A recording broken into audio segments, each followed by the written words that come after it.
Marcus Johnson wiped the sweat from his forehead as he walked home from his part-time job at the local grocery store. The 16-year-old had been working there for 6 months, stocking shelves and helping customers carry their bags to earn money for his family. His mother, Sarah, worked 2 jobs just to keep their small apartment, and his younger sister, Emma, needed new school supplies. The afternoon sun beat down on the busy street as Marcus made his way through downtown. People rushed past him, everyone focused on their own lives and problems. Nobody seemed to notice the thin black teenager in his worn sneakers and faded jeans. That was nothing new for Marcus. He had learned early in life that most people looked right through him. As he turned the corner near the bus stop, Marcus heard a soft voice calling for help. He looked around and saw an elderly white woman standing alone near a bench. She appeared confused and frightened, turning her head left and right as if searching for something or someone. Her gray hair was perfectly styled, and she wore an expensive-looking blue dress with matching shoes. Everything about her spoke of wealth and status. The woman held a small purse tightly in her hands and kept looking at a piece of paper. Marcus could see that her hands were shaking slightly. She approached several people walking by, but each person either ignored her completely or gave her a quick shake of the head before hurrying away. Some people even crossed to the other side of the street when they saw her coming. Marcus watched this scene for several minutes. The woman was clearly in distress, but no one seemed willing to help her. A well-dressed businessman looked at his phone and pretended not to hear when she asked him a question. A group of college students laughed and walked past her as if she was invisible. Even other elderly people avoided making eye contact with her. Something about the situation bothered Marcus deeply. His grandmother had always taught him to respect his elders and help those in need, regardless of who they were or what they looked like. He remembered her words clearly. Marcus, kindness costs nothing, but it can mean everything to someone who needs it. Despite feeling nervous, Marcus walked over to the elderly woman. She looked up at him with surprise when he approached. Her eyes were a bright blue color and he could see worry written all over her face. "Excuse me, ma'am," Marcus said politely. "Are you okay? Do you need some help?" The woman stared at him for a moment as if she couldn't believe someone had actually stopped to talk to her. Her voice trembled when she spoke. "Oh, young man, thank you for asking. I'm terribly lost. I was supposed to meet my driver here, but I can't remember where exactly. I have this address written down, but I can't seem to find the right place." She showed Marcus the piece of paper in her hand. The address was written in shaky handwriting, and it was for a location about 10 blocks away in one of the nicer parts of town. Marcus recognized the street name because he had delivered groceries there before with his manager. "I know where that is," Marcus said with a smile. "It's quite far from here, though. Are you sure your driver is supposed to pick you up at this exact spot?" The woman looked even more confused. I'm not certain. My memory isn't what it used to be. I was at a doctor's appointment and I thought I was supposed to wait here, but now I'm not sure. I don't have a cell phone with me and I don't know what to do." Marcus could see that the woman was becoming more upset by the minute. The sun was starting to set, and the streets would be getting darker soon. He knew this wasn't the safest neighborhood after dark, especially for someone who looked vulnerable. "Don't worry," Marcus said gently. "We'll figure this out together." "What's your name?" "Margaret," the woman replied. "Margaret Wellington. And you are?" "I'm Marcus Johnson. It's nice to meet you, Mrs. Wellington." He noticed how she relaxed slightly when he introduced himself properly. "Why don't you sit down on this bench for a minute while we think about what to do?" Margaret sat down gratefully and Marcus sat beside her. He could tell she was tired and probably hadn't eaten in a while. Other people continued to walk past them, but now they seemed to avoid looking in their direction even more. Marcus realized that seeing him sitting with the elderly white woman was making some people uncomfortable, but he didn't care. "Mrs. Wellington, do you remember the name of your doctor or the medical building where you had your appointment?" Marcus asked. Margaret thought for a moment. "Dr. Stevens, I think. Or maybe Dr. Stewart? Oh dear, I'm getting so confused." It was a tall building with glass windows, but there are so many of those around here.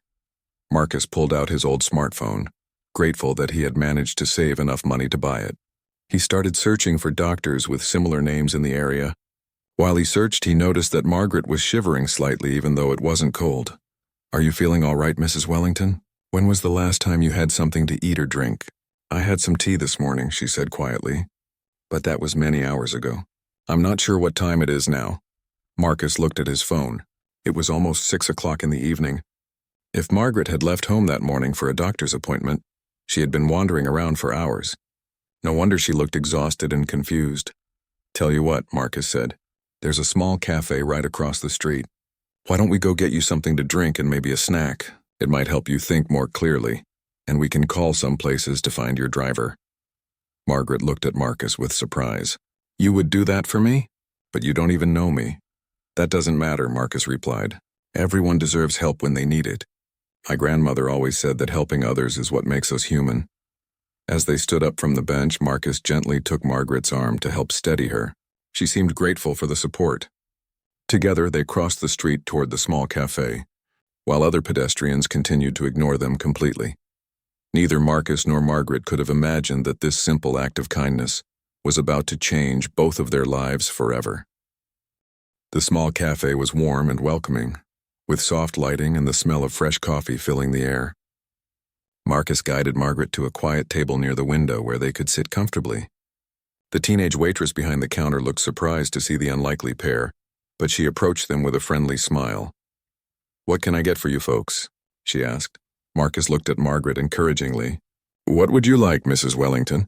Maybe some tea and a sandwich? Margaret nodded gratefully. Some chamomile tea would be lovely, and perhaps a small sandwich if it's not too much trouble. I'll have a coffee. Please, Marcus said, even though he was worried about spending money he needed for his family. But seeing Margaret's relief at being in a safe, warm place made it worth it. While they waited for their order, Marcus continued his search on his phone. He found 3 doctors with similar names in the downtown area and started calling their offices. The first 2 had already closed for the day, but the 3rd office was still open. Hello, this is Dr. Stewart's office, a receptionist answered. Hi, I'm calling about a patient named Margaret Wellington. She had an appointment today and is having trouble finding her transportation home. There was a pause on the other end. Oh my goodness, yes. Mrs. Wellington was here this morning. Her driver called our office an hour ago asking if we had seen her. He's been looking everywhere. Where is she now? Marcus felt relieved. She's safe. We're at Miller's Cafe on 5th Street. Can you contact her driver? Absolutely. Please stay right where you are. I'll call him immediately. Thank you so much for helping her.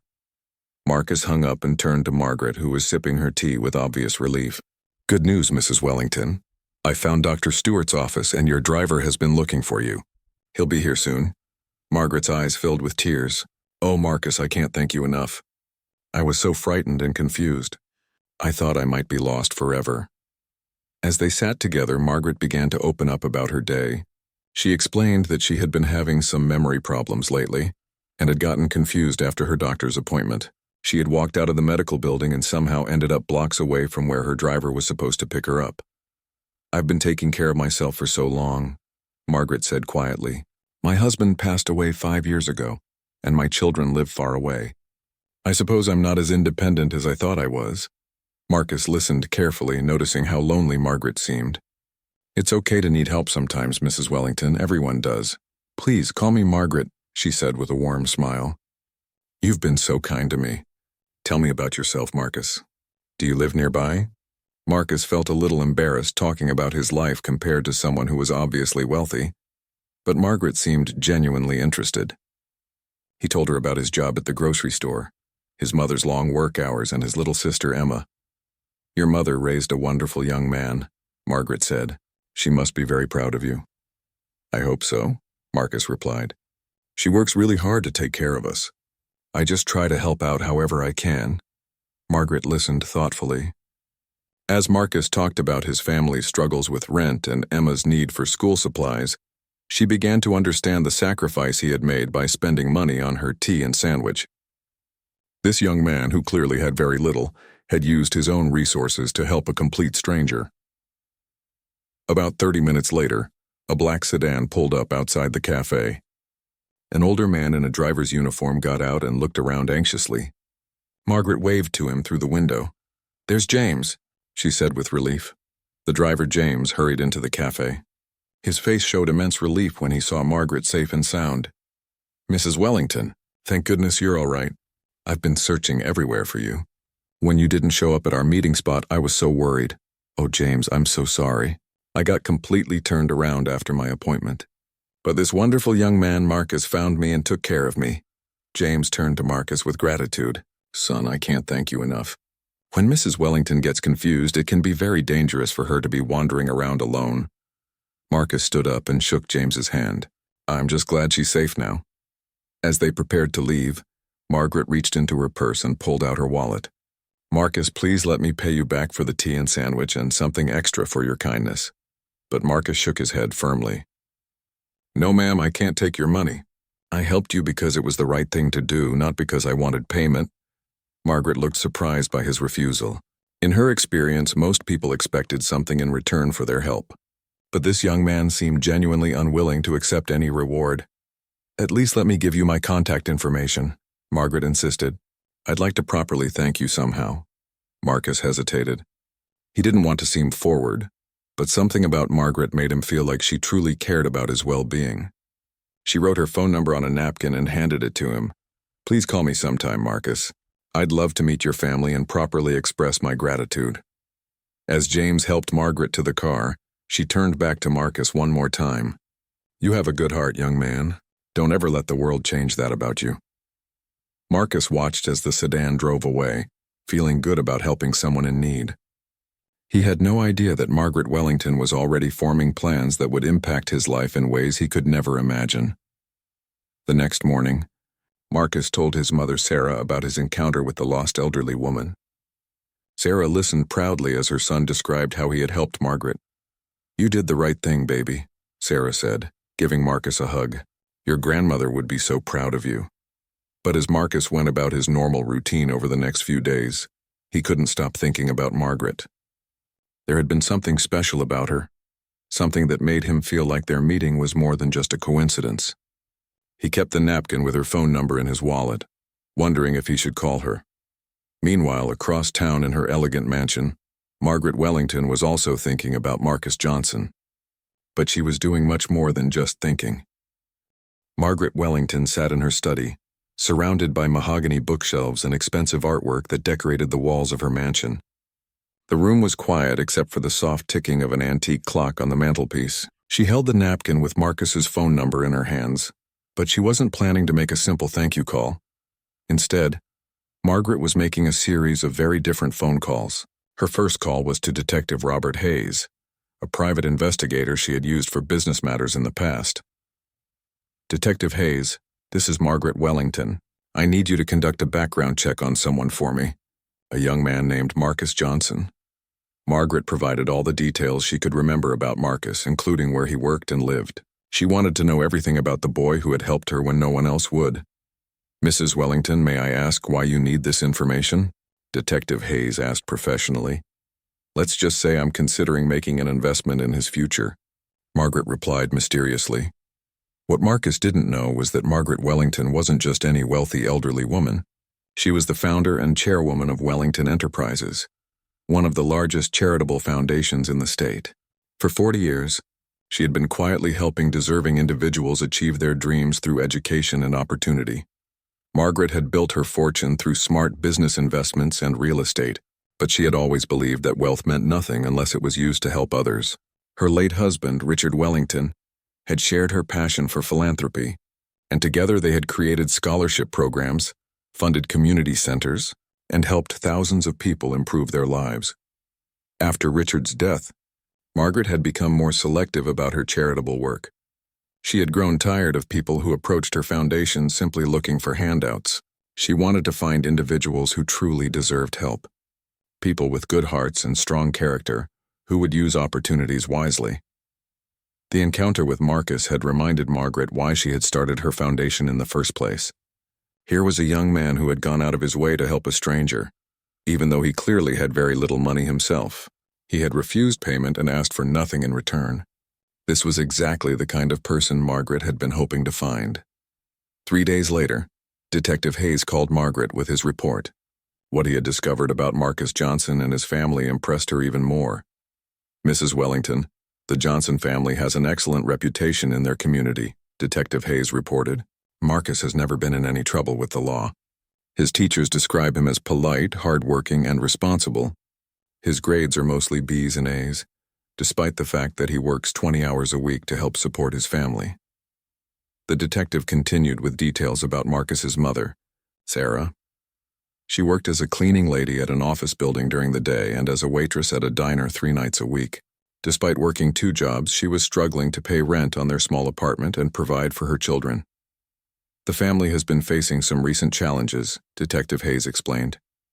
Sarah Johnson was recently told that their rent is increasing by $200 a month. She's been looking for a 3rd job, but it's difficult with her current schedule. The boy's younger sister, Emma, is 8 years old and needs special tutoring for a learning disability, but the family can't afford it. Margaret listened carefully to every detail. She learned that Marcus had been saving money from his grocery store job to buy Emma new school clothes and supplies. He had also been hoping to take the SAT test to apply for college, but the family couldn't afford the registration fee. One more thing, Mrs. Wellington, Detective Hayes added. I spoke with Marcus's manager at the grocery store. He says Marcus is the most reliable employee he's ever had. The boy never calls in sick, always arrives early, and often volunteers to work extra hours when other employees don't show up. Several customers have specifically complimented his helpfulness and politeness. After hanging up the phone, Margaret sat quietly in her study for a long time. She thought about her own privileged childhood and the opportunities she had been given simply because she was born into a wealthy family. Marcus Johnson was just as intelligent and hardworking as she had been at his age, but he would never have the same chances unless someone helped him. Margaret made her decision. She called her assistant Linda Morrison, who had been helping her manage the Wellington Foundation for 15 years. Linda, I need you to prepare some paperwork for me, Margaret said. I want to establish a full scholarship fund for a young man named Marcus Johnson. This will include college tuition, room and board, books, and a monthly allowance for living expenses. Linda was surprised by the unusual request. Normally, Margaret's foundation required extensive applications and interviews before awarding scholarships. Mrs. Wellington, has this young man applied to our foundation? I don't have any record of a Marcus Johnson in our files. No, he hasn't applied and he doesn't know anything about this yet, Margaret explained. This is a special case. Linda, I want to surprise him. Margaret also instructed Linda to arrange for the Johnson family's rent to be paid for the next 12 months and to set up a fund to pay for Emma's tutoring. But she wanted all of this to be done anonymously at first. I don't want the family to know where this help is coming from initially, Margaret told Linda. Let them think it's from a general community assistance program. Over the next week, Margaret continued her investigation into Marcus's life. She drove by his neighborhood several times, observing the small apartment building where he lived and the grocery store where he worked. She wanted to understand his daily life and the challenges he faced. Margaret also visited Marcus's high school and spoke with his guidance counselor, Mrs. Patricia Davis. She introduced herself simply as a representative of a charitable foundation who was considering Marcus for a scholarship. Marcus Johnson is one of our most remarkable students, Mrs. Davis told Margaret. Despite his family's financial struggles, he has never missed a homework assignment or been late to class. He's respectful to his teachers and helpful to other students. Several teachers have told me they wish they had more students like Marcus. Mrs. Davis also revealed that Marcus had been accepted to 3 different colleges but hadn't been able to accept any of the offers because his family couldn't afford the tuition. It breaks my heart, Mrs. Davis said sadly. Marcus has so much potential, but I'm afraid he'll end up working full-time right after graduation just to help his family pay bills. He deserves so much better. Margaret left the school feeling more determined than ever to help Marcus, but she wanted to do it in a way that wouldn't embarrass him or make him feel like charity case. She needed to find the perfect opportunity to reveal herself and offer her help. That opportunity would come sooner than she expected, in a way that would surprise both her and Marcus. 2 weeks after his encounter with Margaret, Marcus was having one of the worst days of his life. He had arrived at work that morning to find his manager, Mr. Peterson, waiting for him with bad news. Marcus, I'm really sorry about this, Mr. Peterson said with genuine regret in his voice. The store is cutting back on part-time hours and I have to reduce your schedule from 20 hours a week to just 8 hours. Marcus felt like someone had punched him in the stomach. Those lost 12 hours represented more than half of his weekly income. With his mother already struggling to pay the increased rent, this news was devastating. Is there anything I can do to keep more hours? Marcus asked desperately. I can work any shift you need, weekends, evenings, anything. Mr. Peterson shook his head sadly. I wish I could help you, son. You're the best employee we have, but this decision came from corporate headquarters. I don't have any choice in the matter. Marcus tried to stay strong during his shift, but his mind was racing with worry. How would his family pay rent now? What about Emma's school supplies? What about his own dreams of going to college? During his lunch break, Marcus called his mother at her cleaning job to tell her the news. Sarah was quiet for a long moment after he explained the situation. We'll figure something out, baby, Sarah said, but Marcus could hear the worry in her voice. Maybe I can pick up some extra shifts at the diner. But Marcus knew his mother was already exhausted from working 2 jobs.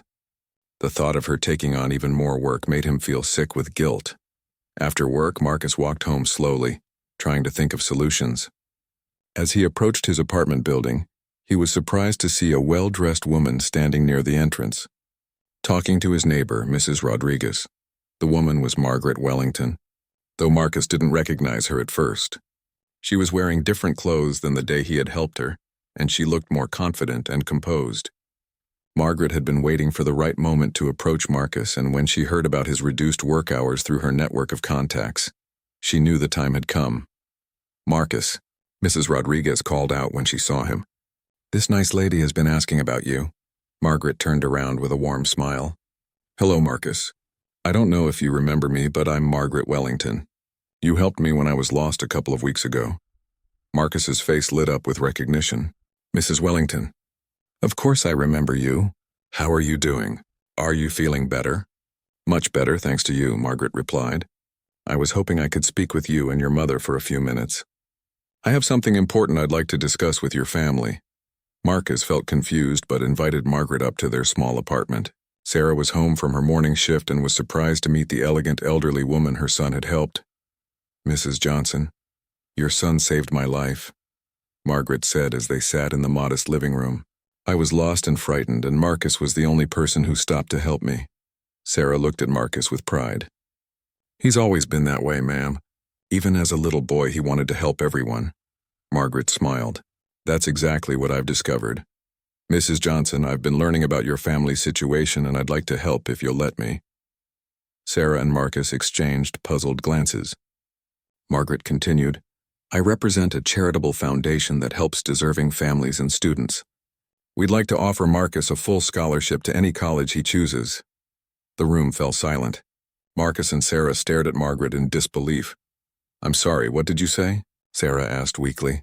A full scholarship, Margaret repeated. Tuition, room and board, books, and a monthly allowance for expenses. Everything he needs to get a college education. Marcus felt dizzy. Mrs. Wellington, I don't understand.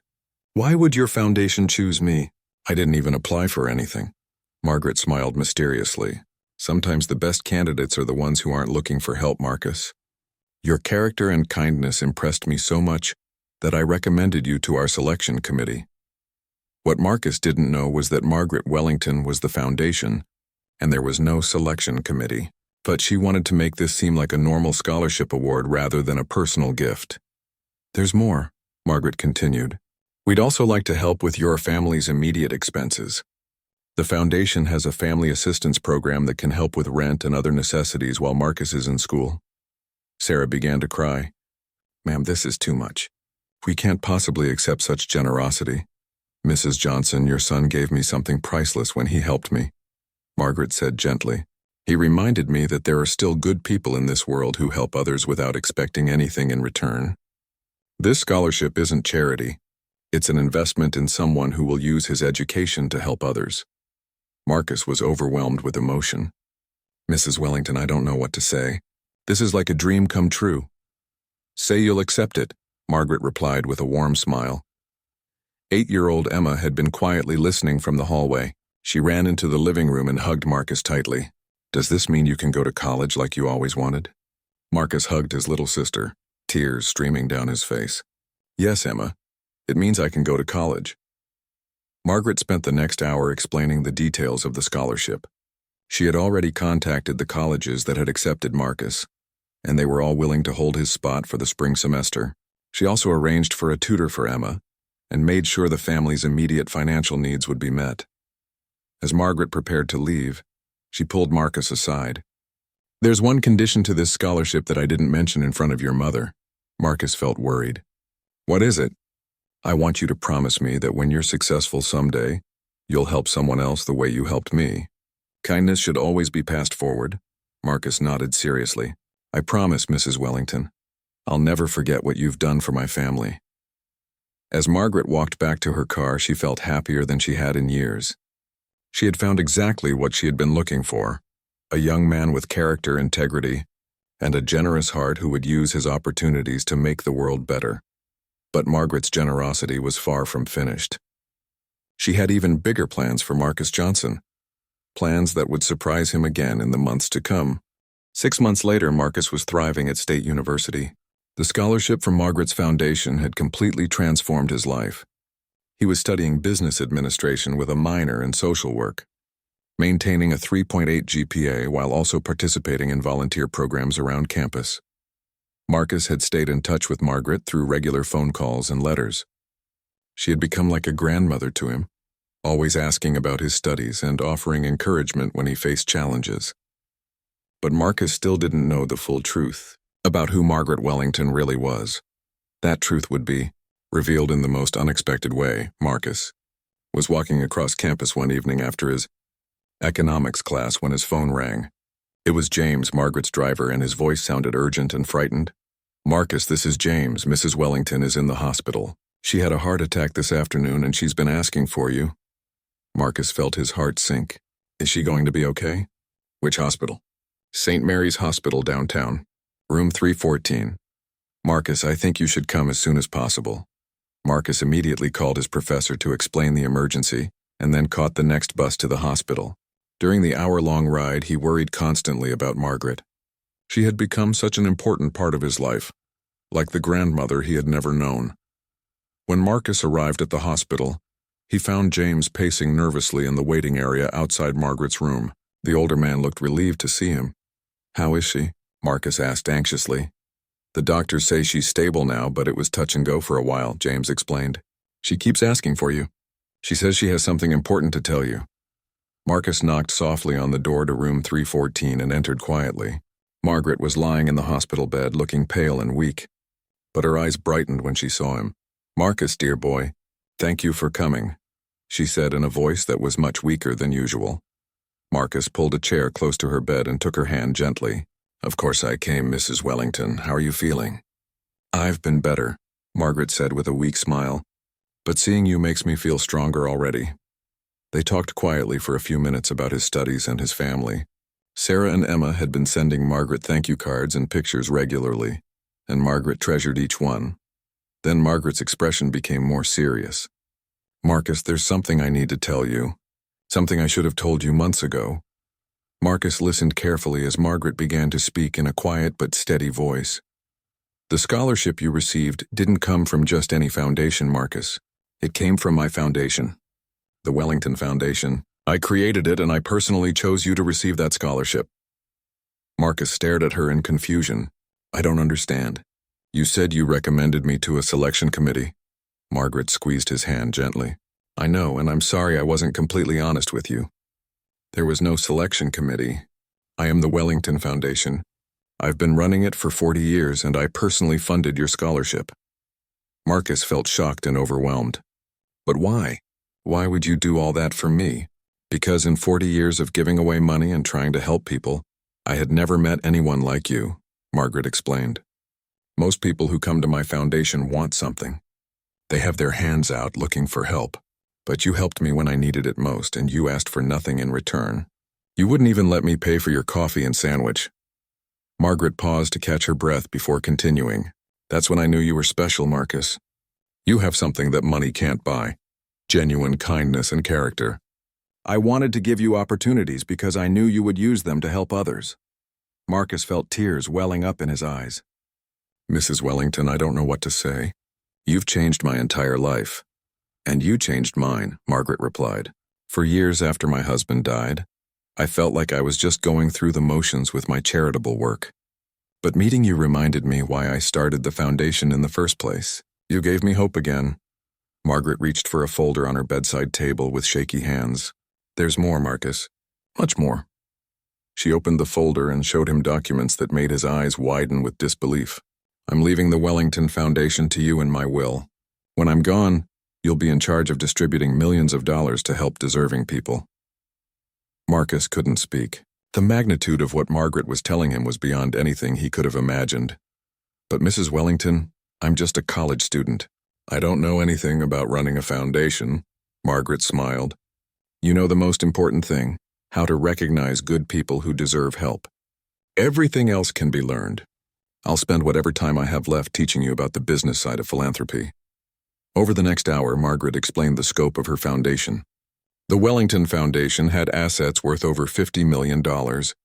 Every year, it provided scholarships to deserving students, funded community programs, helped families in crisis, and supported various charitable causes. I've been looking for the right person to take over for me for years, Margaret explained. I have lawyers and accountants who handle the technical details, but I needed someone with the right heart to make the important decisions about who receives help. Margaret also revealed that she had been quietly helping Marcus's family in other ways. The tutoring for Emma, the assistance with rent, even a small college fund that had been set up for Emma's future education. All of this had come from Margaret personally. You've been like an angel watching over my family, Marcus said with amazement. And you've been like the grandson I never had, Margaret replied. Promise me something, Marcus. Promise me you'll continue this work when I'm gone. Promise me you'll use this foundation to help people the way you helped me. Marcus squeezed her hand tightly. I promise, Mrs. Wellington. I'll spend my life making sure your legacy continues. As visiting hours ended and Marcus prepared to leave, Margaret had one final surprise for him. There's someone else I want you to meet tomorrow, she said mysteriously. Someone who's been very interested in meeting the young man who saved my life. Marcus had no idea that Margaret had arranged for him to meet the mayor of the city, who wanted to present him with a citizen service award. But more importantly, the mayor's office had heard about Marcus's story and wanted to offer him a summer internship that could lead to a career in public service. As Marcus left the hospital that night, his head was spinning with everything he had learned. The elderly woman he had helped when she was lost and confused was actually one of the most powerful and generous people in the city. And now she wanted to entrust him with continuing her life's work of helping others. Marcus called his mother from the bus to tell her about Margaret's condition and her amazing revelations. Sarah cried tears of joy and amazement as her son explained how their lives were about to change even more dramatically. 5 years later, Marcus Johnson stood at the podium in the grand ballroom of the Riverside Convention Center, looking out at an audience of over 500 people. The annual Wellington Foundation Gala had become one of the most important charitable events in the state, and Marcus was now its director. Margaret Wellington sat in the front row, beaming with pride. At 82 years old, she had recovered well from her heart attack and had spent the past 5 years mentoring Marcus in running the foundation. Though she had officially retired, she still attended every major event and served as Marcus's advisor. 5 years ago, I was a 16-year-old kid working at a grocery store, just trying to help my family pay rent, Marcus began his speech. I never imagined that helping one lost elderly woman would lead me here tonight. The audience laughed warmly. Marcus had become a confident public speaker, but he never forgot his humble beginnings. He had graduated from college with highest honors and immediately began working full-time for the Wellington Foundation.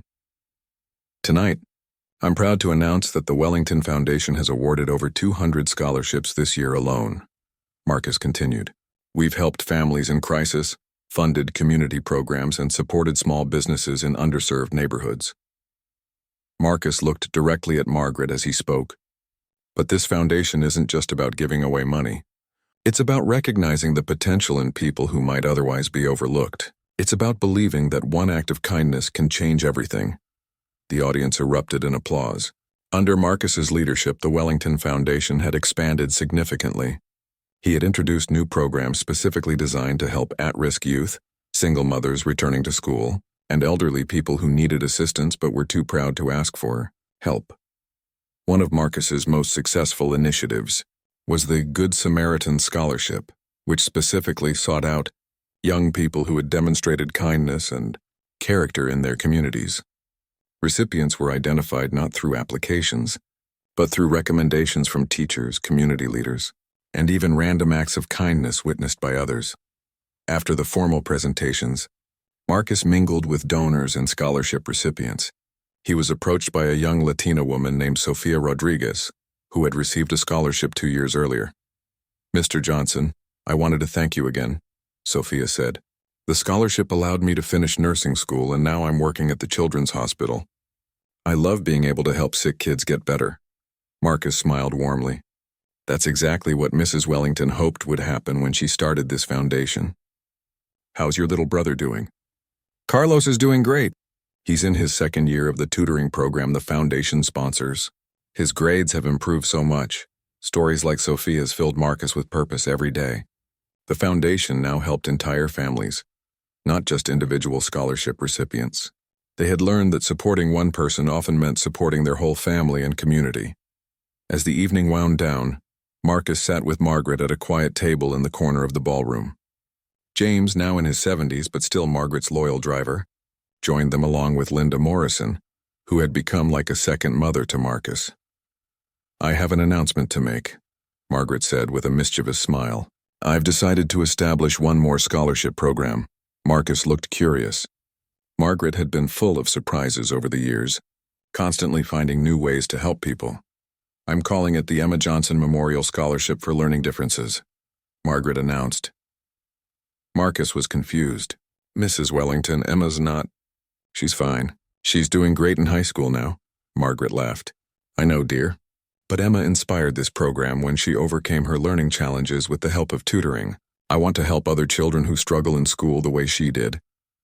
Emma had indeed thrived with the tutoring and support the foundation had provided. Now 17 years old, she was an honor student planning to study education in college so she could help other children with learning differences. Marcus felt emotional thinking about how far his family had come. His mother, Sarah, had been able to quit her 2nd job and go back to school herself. She was now a certified medical assistant and worked at a clinic in their old neighborhood, helping provide health care to families who couldn't afford expensive medical care. "There's something else," Margaret continued. "I've been thinking about succession planning for the foundation." Marcus felt worried. "Are you feeling all right? You're not sick again, are you?" No, I'm fine," Margaret assured him. "But I'm 82 years old, Marcus. Someday you'll need to choose your own successor. I want to make sure you're thinking about training someone to eventually take your place." Marcus nodded thoughtfully. He had actually been considering this question. There was a young woman named Keisha Williams who had been volunteering with the foundation's youth programs. She reminded Marcus of himself at that age, hardworking, compassionate, and dedicated to helping others despite facing her own challenges. "I think I know someone," Marcus said. "She's been volunteering with us for 2 years, and she has exactly the kind of heart we're looking for." Margaret smiled knowingly. "Someone who helps others without expecting anything in return?" "Exactly," Marcus replied. As they prepared to leave the gala, Margaret took Marcus's arm and walked with him toward the exit. The ballroom was now empty except for the cleanup crew, but it had been filled with hope and generosity just hours before. "Do you ever regret it?" Margaret asked quietly. "Regret what?" Marcus replied. "Stopping to help a confused old woman on the street that day." Marcus stopped walking and looked at Margaret seriously. "Mrs. Wellington, that was the best decision I ever made in my life. Not because of the scholarship or the foundation or any of this." He gestured around the elegant ballroom. "It was the best decision because it taught me who I wanted to be. Helping you reminded me that we're all connected, and that everyone deserves kindness and dignity." Margaret's eyes filled with tears. "You know, in all my years of philanthropy, I've learned that the people who receive help aren't the only ones who benefit. The people who give help are changed too." "How so?" Marcus asked. "Before I met you, I was just writing checks and attending board meetings, but watching you use your opportunities to help others has shown me what real generosity looks like. You've taught me that it's not about how much money you give away, it's about how much love you put into it." As James drove them home through the city streets, Marcus looked out the window at the neighborhoods where he had grown up. The foundation now funded programs in many of these communities, providing after-school tutoring, job training, and small business loans. Tomorrow, Marcus would return to his office and continue the work of identifying deserving people who needed help. He would review scholarship applications, visit community programs, and look for opportunities to make a difference in people's lives. But tonight, he reflected on the incredible journey that had brought him here. A simple act of kindness toward a stranger had opened doors he never could have imagined. More importantly, it had taught him that the most powerful force in the world isn't money or influence. It's the willingness to see someone else's need and respond with compassion. Margaret Wellington had given Marcus Johnson far more than a scholarship or a career. She had given him a purpose and shown him that one person's kindness can create ripples that spread far beyond what anyone could predict. And somewhere in the city that night, there were young people like Marcus had once been, working hard and dreaming of better futures, not knowing that help might come from the most unexpected places. The Wellington Foundation would be there to find them, just as Margaret had found Marcus on that busy street corner when everyone else walked by. The cycle of kindness continued, just as Margaret had always hoped it would.